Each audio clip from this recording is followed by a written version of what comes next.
Blue ടീഷർട്ടും ഷോർട്ടും ധരിച്ച് രേണുവിന്റെ നൃത്തം കൈയടിച്ചും വിമർശിച്ചും ആരാധകരും. സമൂഹ മാധ്യമങ്ങളിൽ പങ്കുവച്ച ഡാൻസ് വീഡിയോ വൈറലായതിന് പിന്നാലെ വീണ്ടും അതേ പാട്ടിന് ഡാൻസ് ചെയ്ത് രേണുസുതി. സമൂഹ മാധ്യമങ്ങളിൽ വൈറലായി എപ്പടി സുഖം എന്ന സിംഹള തമിഴ് ഗാനത്തിലാണ് രേണുവിന്റെ ചൂടുകൾ. മുമ്പ് ഇതേ ഗാനത്തിന് രേണു ഡാൻസ് ചെയ്തിട്ടുണ്ട്.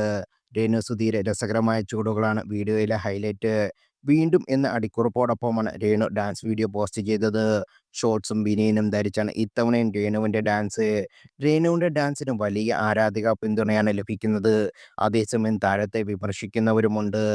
അന്തരിച്ച നടനും മിമിക്രി കലാകാരനുമായ കൊല്ലം സുധിയുടെ ഭാര്യയായ രേണുസുധി സോഷ്യൽ മീഡിയയിൽ വൈറൽ താരമാണ്. അഭിമുഖങ്ങളോടും റീൽ വീഡിയോകളോടും ഷോർട്ട് ഫിലിമുകളോടുമാണ് രേണു സോഷ്യൽ മീഡിയയിൽ സുപരിചിതയായത്.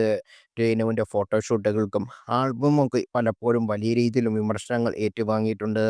അതേസമയം വലിയൊരു ആരാധക വൃന്ദം താരത്തിനുമുണ്ട്.